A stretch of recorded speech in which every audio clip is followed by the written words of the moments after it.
been a troublemaker, I've been a late night player, I've been broke, it's a joke, I've been a money maker, I've been a record breaker, taking credit as an educator, I've been known to spit the flows and make it shaky, shaky thing, popping, locking, stopping, let it hang. Watch us as we drop this hip hop, it's like it stings. We make the whole room drop and everybody sing. We want the funk, we gotta have that funk. We kick it old school, we think we're so cool. We take it back to the past, we gonna act a fool. Up jumps the middle finger, make my Jaeger just a little. Hello, hello, hello. Welcome to Sports Buzz, the Fanatical View. I am your host, Scott D. Lewis, here live in studio, Comcast Cable Channel 23, downtown Danbury, Connecticut, on this May 12th. It's a beautiful day. Very beautiful day. Day 70 before Friday the 13th, though, so watch out tomorrow. Oh, that's my favorite day. That's my favorite time of the year. Well, and it's also Strange Man's favorite time. Is he going to show up in here with a scary mask on? Oh. He usually does. I hear the door creaking. I mentioned Friday the 13th. Is there somebody coming over my shoulder? What's happening? There's a feline cat in the. All right, and we go right to the anniversary bit. What happened to the beginning of the show? I know we jumped right into the. Candy's sneaking on set. There's things going on. Is there microphone problems? Do we have an issue? I don't know. Can't hear you. Can't hear me? Uh-oh. Your mic isn't. Your microphone's not working. How's that? Are we there? Is it that better? Are we coming through? Are you coming through all right? Anybody? We did a microphone check 2 minutes ago. Yeah. Are we good? Are we good?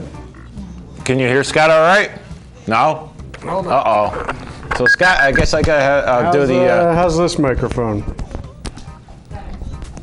All right, we go to the phone microphone.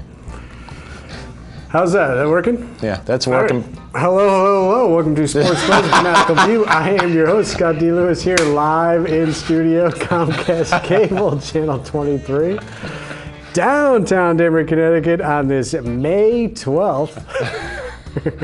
Lovely day out there. Yeah, it was a beautiful day. Tomorrow is Friday the 13th. It's supposed to rain. All right, we've heard the sounds of my right-hand man, Mr. Bob Broad Jr., and we saw that lovely photo. We want to wish him and Jolene a happy anniversary, which is this weekend, right? Yes, and I will see you there. And a little gathering. The rest of the crew. A little gathering on Saturday, which will be nice. Yes. Bob's Show Spotlight on Tuesday nights at 9, Wednesdays at 12. Is his show. We'll see what he's got, Aaron, coming up for us. We got some things we're waiting on. I know. I've just been busy this past week. I had Connor in the hospital for an arm. Connor, broken wrist. Yeah. Not good. You know, so that kind of set We me wish back. him well. Sorry to hear that news, Connor. That, as you mentioned, though, last year, right before your wedding. Janet broke hers, so... Janet broke hers. Now this year, right before the anniversary, Connor breaks his. Something funny going on here. We don't like it. We have Mike Toohey in there, the director extraordinaire, Friday nights at 9, Expose Cinema, and he does have a special Friday the 13th show. Oh, cool. Airing tomorrow, Friday night at 9, and next Wednesday at 1. McFadden, the Met Maniac, is in there. He's back again, and he's all excited about his Mets. And Strange Man is here. We'll see. He's working on some wires right now. He's trying to fix the mic problems that were technical difficulties. I don't know what happened between 2 minutes before the show and once we start, because we did the mic checks. Everything seemed okay. Usually it's my microphone that messes up. Who knows? I don't know. But I'd say... it's okay now? I mean, I guess the microphone I'm using, which I pulled off the phone, is working. We see the number 203-792-4101 is that number. I don't know if he's trying to do for the phone. Yeah. All right. If we get a call. I hope we get a call. Maybe Uncle Buck will call, or... Somebody might call. Yeah. Crazy things happening here on the set. All right, and speaking of Jenna... Is the show under control? Can I get to the show? Can we begin? Can you hear me? We don't care about the phone if you can hear me. I say we're done. Thank you for your help, technical people. Jenna the Jokester is her new name, Bob, because she keeps coming in. When she does, she shows up with jokes. She made this joke up herself. Yes. I kind of like this joke. I do too. All right, here we go. What do you call a bunny with fleas? I don't know. What do you call a bunny with fleas? Bugs Bunny. But of course. Yeah. Very good joke there, Jenna. We'll see what she comes up with next week. We'll see if she sticks in that theme of the rabbits. I know she had another one she wanted me to do, but one joke per week. We got to limit her. Speaking of animals and things that run fast. The school system. Jeez. How about we get to the Kentucky Derby, Bob? Yeah, that would be bad. We might as well start off with a horse racing. Yeah. The 142nd running of the Kentucky Derby was this weekend on Saturday. It was raining here, but they had decent weather down there, which was nice for them. And Nyquist, the favorite, 4th year in a row, Bob. We have a favorite winning the Derby, and he did it. Pretty good race. He was, right on the second, third, pretty much throughout. Took the lead coming around in the third turn there, down the stretch, and Exaggerator made a late run but couldn't quite get him at the line, at the rail, and Nyquist got it done. And that horse is actually named after a Detroit Red Wing, Gustav Nyquist, interestingly enough. The owner is Canadian, but he's a Red Wing fan. And Gustav Nyquist is his guy, I guess, interestingly enough. But anyways, the jockey, how about this? Mario Gutierrez, he is now 2 for 2 riding, which is a record. First time anybody's won their first 2 times. He won it in 2012 on I'll Have Another, who went on to win the Preakness, but then got scratched before the Belmont with an injury, so he couldn't get the Triple Crown. But so that was interesting that he goes 2 for 2. The time, interesting as well, 2 minutes, 1 second, .31, which is about 2 seconds faster than American Pharoah from last year, for those keeping track of such things as that. And Nyquist becomes the first horse since Big Brown in 2008 to be undefeated, coming in and then going out of the Kentucky Derby at 8-0. He stands now. And also an interesting note, largest crowd ever at the Kentucky Derby, 167,000 people, 227. Pretty big crowd. So maybe there was a little bump. Ratings and the buzz leading into the Derby wasn't really much coming off the Triple Crown last year. There wasn't really a big name horse coming in. We'll see what Nyquist can do as the Preakness is next week, not this weekend, and then there'll be 3 weeks off before the Belmont. But maybe there was a big crowd at least, so people were interested coming off American Pharoah last year. Ratings probably weren't as good, but still a great event. And what is also becoming a little bit of a tradition now, the boxing is putting on a big fight the night of the Kentucky Derby. Remember last year, Pacquiao and Mayweather. This year was actually a better fight than that fight of the century last year.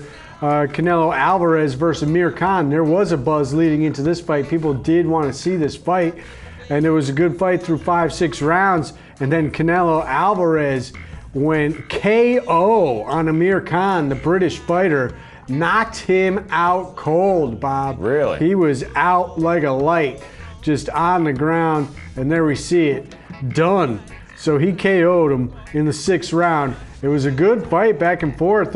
Kahn was holding his own into that 6th round, but Canelo Alvarez unleashed the fury in the middleweight fight, and he got it done, knocked him out. So the next big fight is the rematch in the heavyweight division, and they were just starting to promote this about a week or so ago. Another British fighter, Tyson Fury, remember last year, ended the reign of Vladimir Klitschko, the Klitschko brothers' reign, which has been basically since the other British fighter, Lennox Lewis, in the early 2000s, was the last big-time fighter. Last time people were really interested in the heavyweight division was Lennox Lewis, because he had a connection to Holyfield, to Tyson. He was in the mix with those guys, and coming out of that era, Lewis was the big man, and the Klitschko brothers finally took over, and they have dominated since. And Tyson Fury ended that run last year, and they're getting a rematch. It's in July, I believe. All right. So we'll keep our eye on that coming up. All right, let's shift gears to baseball because I know you, McFadden, all the Mets fans, very excited about what's going on. Would you like to hear from Mr. McFadden? We talked to him before show. We know his opinion. We'll get him in here one of these upcoming weeks. We'll see. We still got too many other things to go. Once we settle into the baseball for the summer, we'll get him back out here on the microphone. But we know that he's excited. We're happy he's back. He's been pulling some, he's got some crazy things going on with work, but he did make it in 2 weeks in a row. But how about Bob? I mean, come on. Terry Collins the other day saying, watch out, our pitchers can hit. He wasn't fooling around. No. As Noah Syndergaard last night, fresh on the heels of Bartolo Colon hitting a home run against the Padres this past weekend. He hits 2 home runs last night, and they needed those home runs in a 4-3 win late on the West Coast. And Thor, he got into it. And that second one was a little bit opposite field, left center, deepest part of the ballpark, basically, in Chavez Ravine out there in L.A., Dodger Stadium. And they win it 4-3. So crazy happenings with your Mets getting some power. They've won Colon. 2 out of the first 3, and there we see Bartolo Colon's majestic swing. And you were joking about how many minutes it took for him to get around the bases. And he's 43. Here's kind of one of the strange man stats of the week. He doesn't really have very many official stats of the week this week. He kind of mentioned a few to me, but he did make mention of Bartolo Colon, age 43, oldest player ever to hit his first home run in the major leagues. Yeah. So that's kind of a stat. We'll keep an eye on that. That was a good one.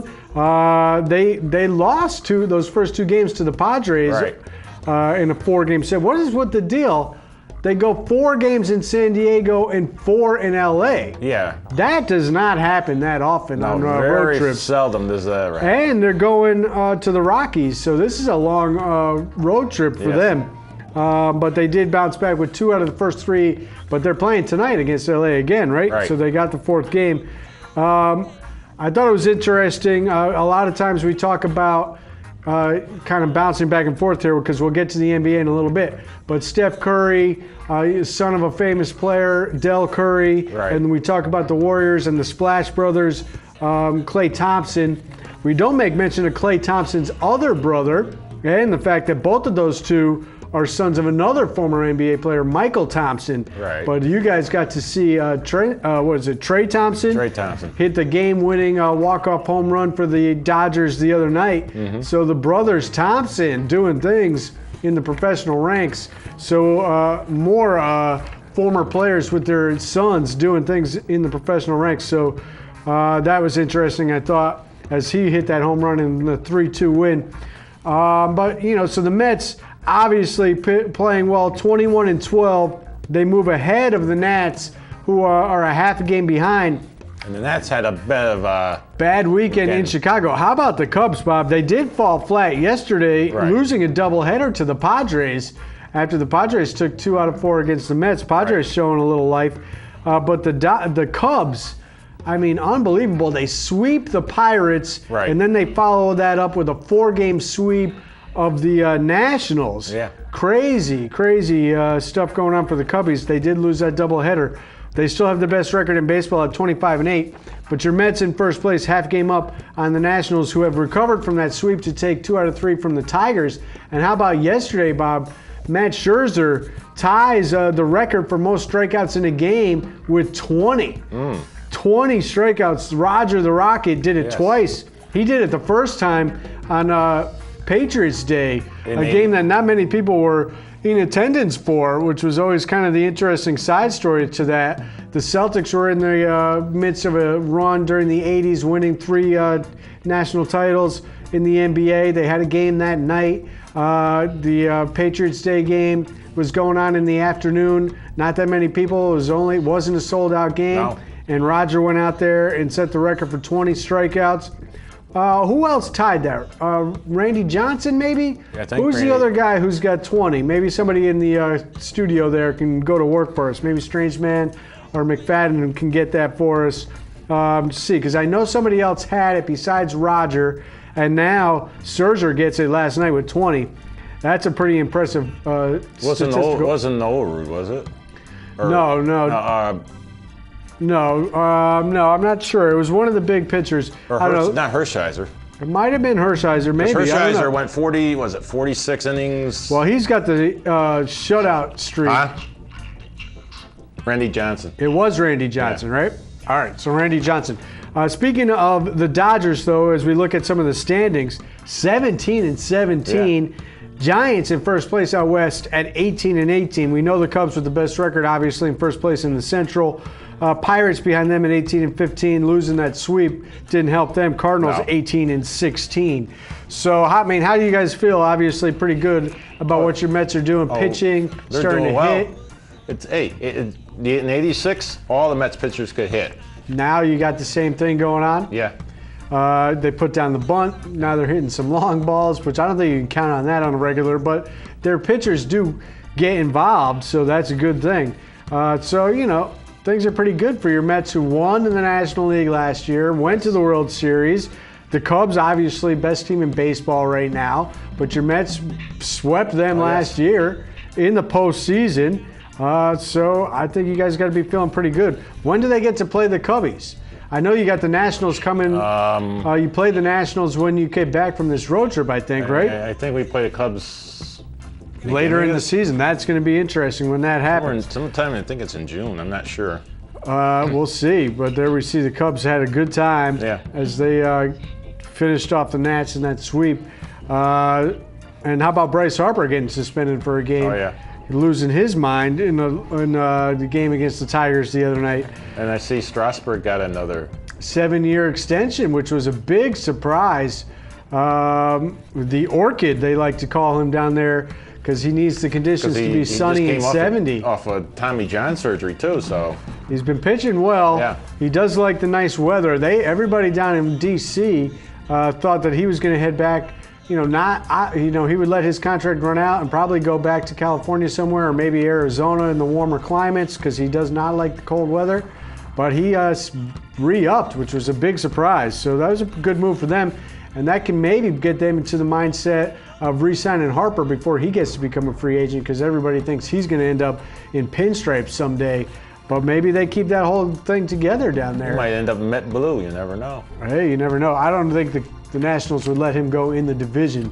That would be a disaster. We've seen stranger things happen. Hey, we have. All right, on the American League side of things, the Red Sox, speaking of record-setting paces, Bob, how about this? A sweep of the Oakland Athletics this weekend to the tune of 40-15. Wow. They absolutely crushed Oakland, all up aside the head, face, chest, arms, legs, the whole body area. Just beat them down in a nice sweep this weekend. The Red Sox in the American League and in some of the overall major leagues are basically the top offensive team right now. And there we see JBJ, Jackie Bradley Jr., who cannot be stopped. He's got a 16-game hitting streak, hitting home runs, 2 last night. Again, he had 1 the night before. He is on a nice pace right now. And we know Big Papi Pedroia really hitting well. Had another home run last night. Mookie Betts at the top of the lineup had a leadoff home run the other night. They are 20 points ahead for team batting average than any other team in the American League right now, with a team batting average of 288. Nobody in the American League is 20 points close to that, Bob.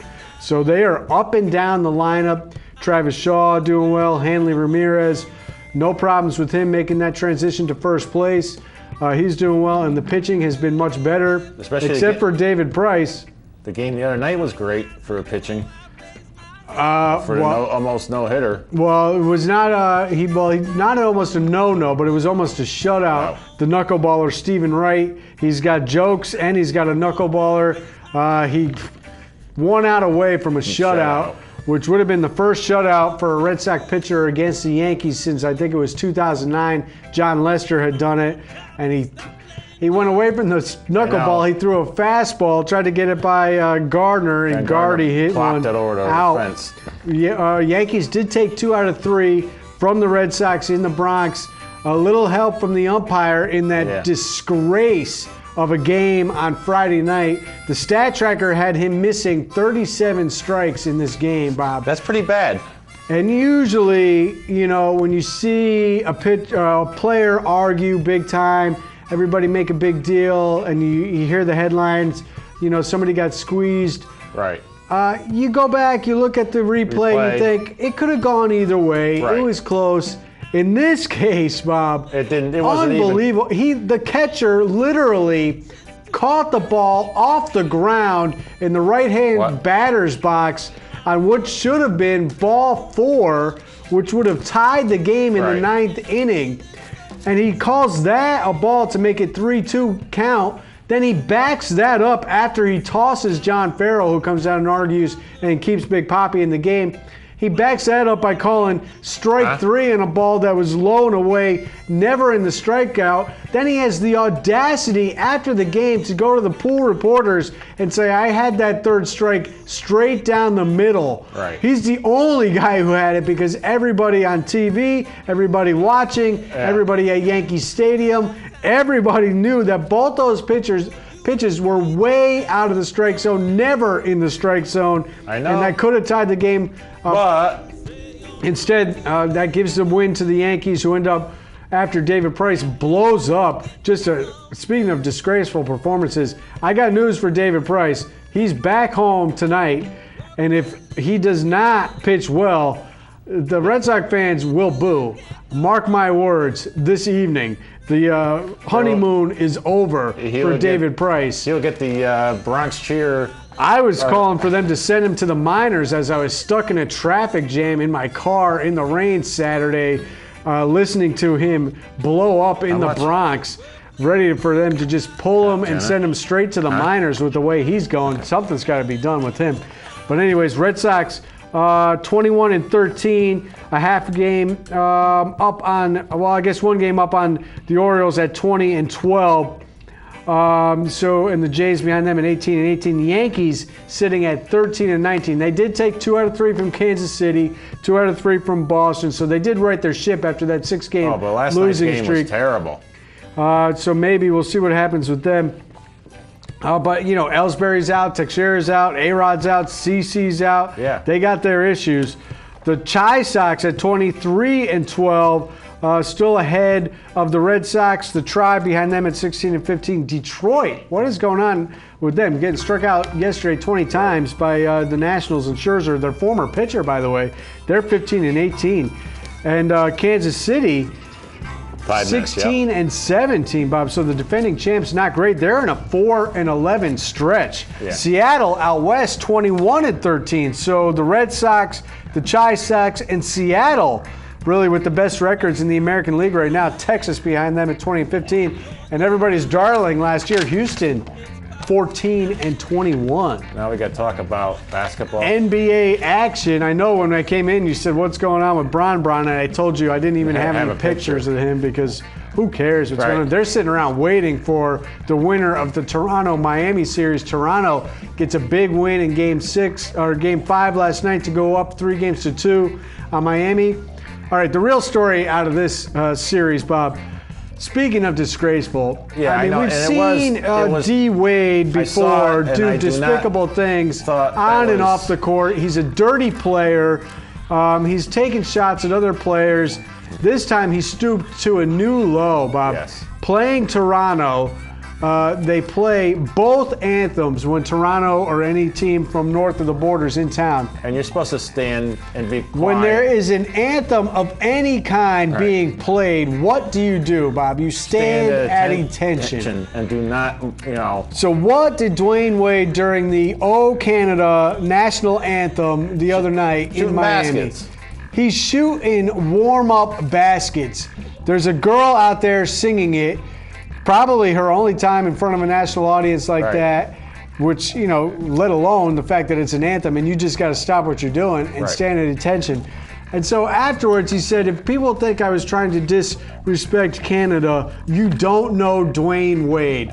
Well, I think maybe we do know Dwayne Wade because he has a history of being a cheap, dirty player on the court. We remember some of the things he did, specifically back in that series against Dallas, taking shots at Dirk Nowitzki. So I think we know Dwayne Wade all too well. But anyways, they lost that game last night, 99-91. 3 of these games have gone to overtime in this series, so very tight. Whiteside is out, the center for Miami, and Valanciunas is out. The guy that I got my eye on is Bismack Biyombo. Wow. This kid for Toronto is playing well.